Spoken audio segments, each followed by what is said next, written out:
Wesh wesh les amis. Alors dans cette vidéo on va parler d'évasion fiscale. Parce qu'après les Panama Papers, les Swiss Leaks, les Lux Leaks, maintenant c'est Mediapart et un consortium de journalistes qui parlent du Football Leaks.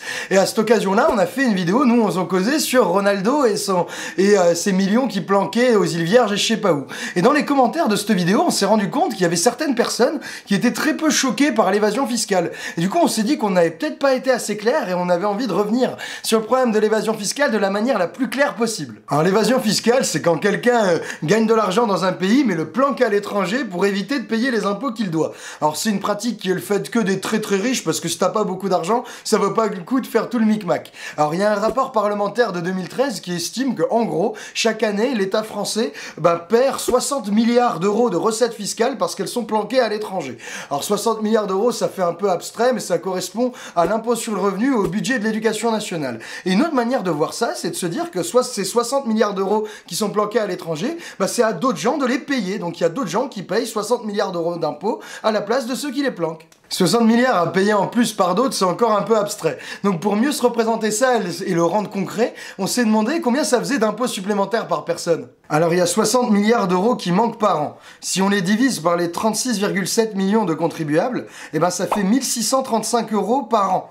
Puis, si on veut le mettre par mois, il faut le diviser par 12. Donc ça fait 136,24 euros par mois par contribuable. Alors cette évasion fiscale, c'est quoi? C'est que chacun paye 136,24 euros d'impôts en plus tous les mois. C'est énorme. Hein. C'est chacun, c'est pas que ceux qui payent l'impôt sur le revenu. Hein. Dans les contribuables, il y a aussi ceux qui le payent pas, il y a ceux qui payent la taxe d'habitation, ceux qui payent la taxe sur l'essence, il y a tout le monde. Parce qu'évidemment, ils vont le compenser, le chercher partout. L'argent qui manque parce que les gros le planquent. Donc là maintenant on comprend très bien ce que ça représente pour nous tous, l'évasion fiscale et toutes ces sommes qui disparaissent. Mais quand on voit simplement 60 milliards de moins dans le budget de l'État, on sait pas ce que ça représente. On voit pas directement que c'est des budgets en moins pour les hôpitaux, pour les écoles et pour tout ça. On voit pas que c'est des taxes en plus pour nous. Ça on le comprend pas. Mais il y a un autre truc, c'est que l'évasion fiscale ça fait rarement le centre du débat. On n'en parle pas trop ni dans l'immédiat ni dans les débats politiques. L'évasion fiscale en un sens c'est presque invisible. Parce que pendant ce temps, il y a une autre fraude dont on parle beaucoup, c'est celle des profiteurs, des assistés, de ceux qui sont dans leur canapé tranquille.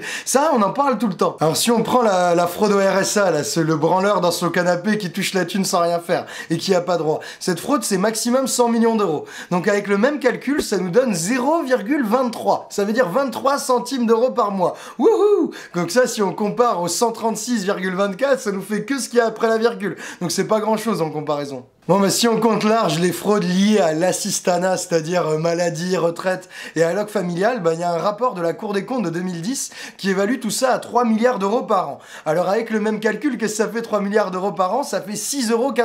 Bon alors récapitulons pour être très clair. D'un côté, on a l'estimation max de la fraude sociale. Ça nous coûte 6,81 euros par mois. Et de l'autre, on a une estimation très tranquille de l'évasion fiscale qui nous coûte 136,24 euros.